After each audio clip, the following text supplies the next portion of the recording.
애국기업 좋은 상품 소개해드리는데 나이 들수록 단백질 중요하죠. 남재현 원장이 추천합니다. 단백질 1000 프리미엄 골드인데 네덜란드 산양류입니다. 물이나 음료, 요거트에 타서 드시면 되고요. 이봉규 TV 왕창 세일입니다. 이렇게 할인하는데요. 단백질 6종이 들어간 겁니다. 이만한 거 없습니다. 전화하세요. 네, 전국을 누빕니다. 애국 순찰단을 이끌고 몸이 10개라도 모자란데 황경구 단장 모셨습니다. 네, 반갑습니다. 자, 조국당의 뭐 지지율이 무슨 뭐 20%가 나오네, 19%가 나오네, 뭐 떠들고들이는데 그건 믿을 수 있는 거예요? 일단은 약진하고 있는 건 사실이고요. 네. 우리가 간과하지 말아야 되는 거는 일단 그 지지율이라는 게 캡이 씌워져 있어요, 박사님. 네. 그러니까 민주당을 이재명 당을 지지하는 강성 지지자들 한도 내에서 나눠 먹는 거거든요. 네. 그게 문제 뭐 외연 확장이 된 건 아니고요. 조국이 또 여러분들 아무래도 이제 강성 발언들이 나오고 예. 궁극적으로 여러분들 알다시피 이제 개딸 정치와 대깨문 정치의 이제 맞짱인데 사실 의외로 이 친문 세력들이 굉장히 약진하고 있는 건 맞아요. 그러니까 지금 비례정당 뭐 지역구는 포기한다 하더라도 지금 비례정당 뭐 10번, 15번 막 이런 얘기가 나올 정도로 물론 거기에는 이제 거품이 껴 있어요. 그래서 오늘은 제가 그 얘기를 좀 하려고 그래요. 예. 사실 여러분들 그 조국 신당이라고 하는 조국 개혁당이 아무리 그 지지율이 상승하고 있다고 그래도 우리가 그렇게 두려울 정도, 다시 말해서 우리 자유파가 두려워할 정도는 아니고 이게 이제 점점 총선이 다가오면서 실질적으로 긴장하고 있는 건 이재명 당이에요. 그렇죠. 갈 길이 이제 어떻게 가야 되나 초점이 지금 흐려지는 거죠. 연대한다고 얘기하고 애초에는 이제 조국하고는 연대 없다고 말했어요, 이재명이. 그럼에도 불구하고 아무래도 이제 약진하고 분위기가 달라지니까 얼마 전에 조국을 직접 만난 적도 있고요. 이게 또 현실화되다 보니까 지금 급해진 게 이제 그 이재명인데 문제는 왜 제가 버블이라고 얘기를 하냐면 이게 이제 사실 이 샤이보터라는 게 있죠. 그러니까 아직 정하지 못한 그러한 유동층들이 있는데 궁극적으로 이게 이제 총선에 들어가면은 양당 구도로 가는 건 사실 대한민국 정치사가 이제까지 그래 왔고요. 군소정당들이 굉장히 어려웠던 게 현실이에요. 그래서 이 조국 개혁당이라는 당도 어느 정도 한계점이 있는 것은 분명한데 그럼에도 이제 그 준연동형 비례대표자라는 이 변수 때문에 이제 조국 개혁당이 뭔가 승부를 지금 걸고 있는 건 사실이에요. 그런데 여론조사에 나오는 뭐 한간에 지금 박사님 말씀대로 뭐 20%, 14%, 15% 이거 엄청난 거거든요. 그러니까. 예, 정당 지지율이. 예. 이게 여러분들 그러면 그렇게 된다면 이게 양당 구도가 그 지지율만 보면 깨진 거거든요. 3당 구도로 가야 되는데 한국 정치가 박사님 더 잘 아시지만 그게 결론적으로는 그렇게 된 예가 없잖아요. 그래서 이게 실제 들어가서 뚜껑을 열어보면 그러한 여러 가지 변수가 있다 하더라도 결론적으로는 좌우의 게임으로 돌아간다. 그 와중에 지금 또 조국이 엄청난 실수 아닌 실수를 했어요. 뭐냐면 공약 1호라고 내세운 게 뜬금없이 한동훈 특검이에요. 야, 이게 뭔 지랄하는 거예요? 이게 그게? 지금 총선이 다가오면 아무거나 막 지르는 거예요? 네, 말 조심하라고 그랬거든요. 그러니까 입은 닫고 귀는 열어라. 이게 총선 전략이 되어야 하는데 조국의 어깨에 뽕이 들어갔어요. 자꾸 지지율이 올라간다고 각 언론에서 언론 매체에서 막 띄워주다 보니까 본인이 피고인 피의자 신분이라는 걸 망각한 거예요. 지금 여러분들 조국은요 수사가 또 하나 울산 선거 개입 사건 또 수사가 따라오고 있거든요. 그런데 이게 여러분들 막 여론 그리고 언론에서 막 이러다 보니까 망각하고 여기서 오바해서 한 발 더 나가서 아예 자기를 법무부 장관 때 검사 때 수사했던 한동훈에 대해서 이게 이제 사적 개념의 감정인데 이게 많이 지나치다 보니까 특검 얘기를 꺼내버린 거예요. 근데 사실 여러분들 뭐 몇 석 가지고 제도권에 입성한다고 그래가지고 사실 실질적으로 주도적인 역할을 할 수 있는 정당은 양당 구도에서는 힘들거든요. 여러분들 그렇잖아요. 일단 20석이 돼야만이 그 정당으로서 입법 활동을 적극적으로 할 수 있다는 것은 기정사실인데 조국이 첫 번째로 내건 그 공약 1호가 한동훈 특검을 걸다 보니까 지금 조국 사건에 대해서 우리 청년층, MZ세대들 그리고 우리 국민들이 조국 일가족 범죄에 대해서 좀 시간이 지나면서 잊고 있던 분들이 저 사람 범죄자인데 이런 게 각인되는 거예요. 그러니까 다시 말해서 이게 쥐가 고양이를 무는 형국인데 이게 너무 많이 나간 거죠. 그러니까 자기 범죄에 대해서 반성은커녕 오히려 자기를 그렇게 기소했다든가 이런 검찰이나 이러한 부분에 대해서 특검을 통해서 이거 반전시키려고 그러니까 이미 여러분들 알다시피 정경심은 유죄 확정돼 갖고 징역을 살고 나왔는데 이게 지금 조국 입장에서는 그리고 또 하나 이 조국이 지금 왜 다급해졌냐면 비례대표의 순위를 우리가 한번 봐야 돼요. 지금 한간에는 조국 개혁당이 열성 얘기가 나오잖아요. 통상 조국이 자칭 대표가 됐어요. 뭐 추대라고 하지만 그런데 조국이 여러분들 지금 어떤 얘기가 나오냐면 비례 순번에 2번 얘기가 나와요. 이게 통상은 자기가 자신 있게 나오면요. 2번이나 선순위에 갈 필요가 없는 거예요. 박사님 그렇잖아요. 자기가 통상 우리 정당이 열석은 확실하다. 그럼 하면 10번 간다. 7번, 10번, 8번 이렇게 가는 게 일반적이에요. 그리고 상징적인 분들을 앞순위에 놓습니다. 그런데 지금 어떤 얘기가 나오냐면 자기랑 같은 그 지금 재판에 연루되어 있는 그리고 어떻게 보면 공범일 수 있는 울산 선거 개입 여기에 황운하가 4번 얘기가 나와요. 황운하 4번. 네. 그러면 아니 자기가 당을 만들고 앞번에 2번에 조국이 놓고 4번에 자기랑 공범인 황운하를 갖다가 비례대표에 꽂는다는 것은 이것은 노골적으로 배지를 달기 위해서 이런 포석을 하는 거다.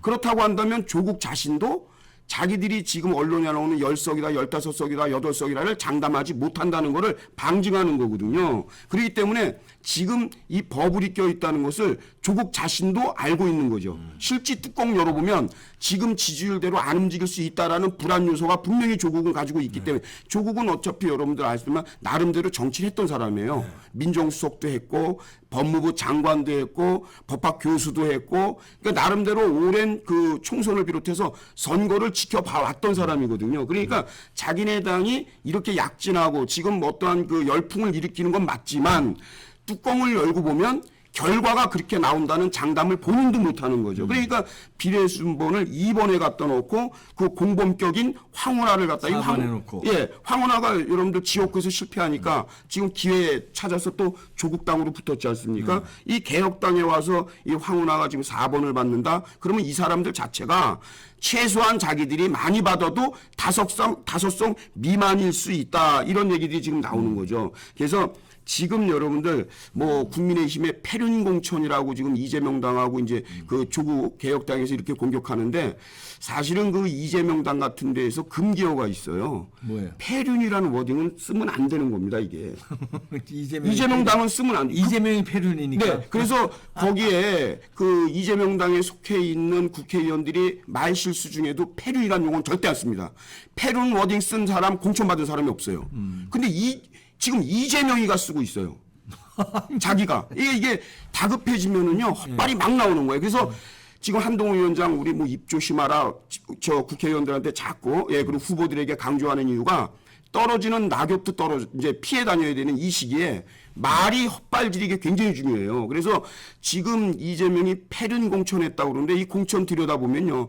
이재명은 아주 처음부터 끝까지 패륜입니다.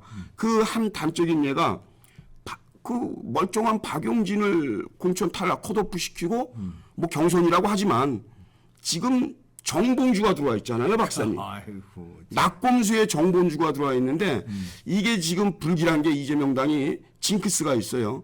과거 2012년도 선거 때 낙검수 때문에 패망을 합니다. 그렇죠. 김용민이. 그 말 한마디. 노인비하. 근데 이 정봉주의 이 막말이 지금 회자되고 있어요. 여러분들 다 아시는 우리 그 목함지뢰로 하반신이 또 이렇게 대수술까지 받으면서 지금 역경을 딛고 있는 그런 하중사 같은 분들도 있고 그리고 또 하나 여러분들 목함지뢰로 많은 사병들이 그 휴전선 철책 밑에서 엄청난 피해를 보고 사고를 당했는데 그걸 보고 정봉주가 목함지뢰에 다친 분들에게 어떠한 경품을 주겠다. 그게 목발이래요. 목발 경품 준다. 미치지 않고는 할 수 없는 박사님 이게 사람입니까? 이게 인성이 원래 그런 놈이에요. 그런 게 말로 나오는 거예요. 아니 이건 김용민의 노인비하 이상이거든요. 아유 그거보다 훨씬 더 잔인한 거죠. 이건 제정신으로는 할 수 없는 얘기. 어떤 진영을 넘어서서 박사님. 예? 아니 발이 지금 그래서 의족을 해가지고 그분이 열심히 생활합니다. 스포츠도 하고 그리고 여러 가지 활동도 해요. 그런 분을 조롱하기 위해서 목함질에 발목이 잘려나가는 사람들에게 경품을 줘야 되는데 목발을 주자. 이건 인신공격을 넘어서서 이건 진짜 대한민국에 발붙이지 못해야 되는 사람인데 멀쩡한 박용진이 지금 컷오프되고 정봉주를 지금 이재명 당에서 공천을 줬어요. 근데 이 사람이요 어느 정도로 패륜이냐면 여러분들 이 정봉주가 징역 옥살이를 1년 합니다. 하고 홍성교도에서 나온 지가 이제 수년이 지났는데 그 교도소에 있다 보면 박사님 거기에는 조폭도 있고 깡패도 있고 양아치도 있고 도둑놈도 있고 많이 있어요. 그리고 거기에 있다 보면 생활을 하다 보면 깡패들도 이렇게 인사가 되고 서로 면이 트고 이런 게 있어요.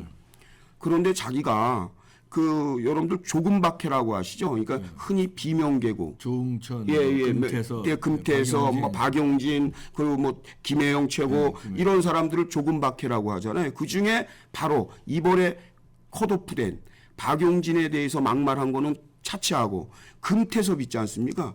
금태섭한테 공갈 협박을 한 게 지금 얘기가 나오고 있죠. 뭐라고 공갈 협박했어요? 방송으로 거론하기도 못할 정도로 쌍욕을 하면서 이 금태섭에게 내부 총질을 한다는 이유로 욕을 하면서 너 내가 누군지 아냐? 내가 전국에 40여 개의 교도소에 조폭들이 내 나와바리야. 내 구역 안에 있어. 이거는요 깡패 새끼들도 이런 말 안 해요. 이게 여러분들 양아치도 이렇게 말 안 한다고요. 정치를 하겠다고 하는 사람이 자기 동료 의원에게 금태섭에게 그러니까 자기 진영에 있을 때거든요. 이게 저격을 하는데 이건 저격이 아니죠. 이건 완전 협박이죠. 협박이지. 너 내가 누군지 알아?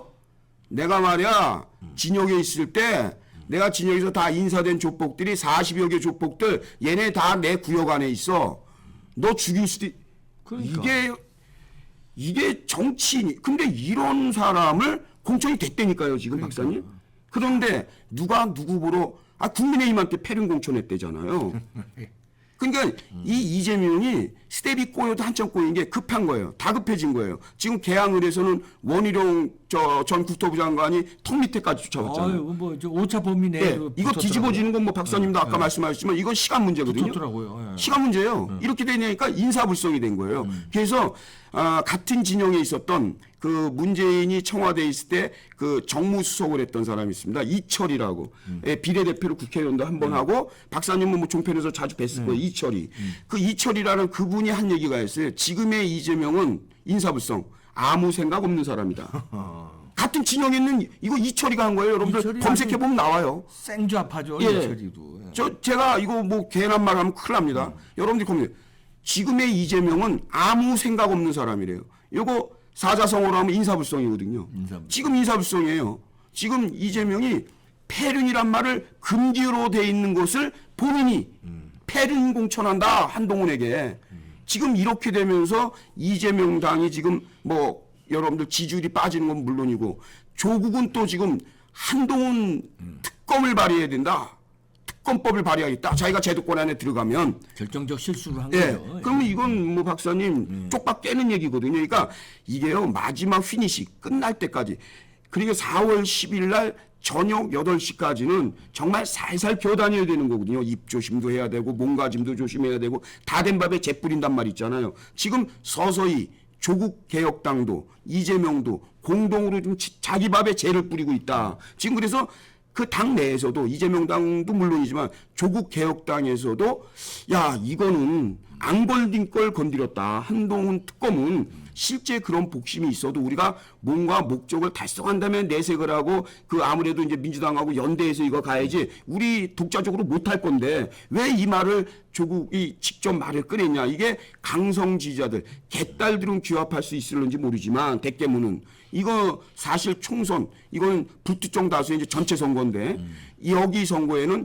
100% 마이너스다. 이 말이 지금 나오거든요. 그래서 결론적으로 저는 이번 그 조국개혁당이 어떠한 열풍이다, 뭐 약진하고 있다 인정하면서도 결론적으로는 버블이 빠지고 나면 실제 도로 조국은 피고인 조국당밖에 될 게 없다. 예, 저는 이렇게 정리하고 싶습니다. 야, 조국의 결정적 실수. 예, 큰 실수죠. 이재명의 예, 하고 많은 얘기 중에서 인사불성. 예, 지금 여러분들 이런 얘기도 있어요. 뭐 지금 이재명이 실수한 것 중에 정권 심판론 이거 지금 퇴색되잖아요. 정권을 심판하는데 뭐 대통령을 뭐 하게 했습니까?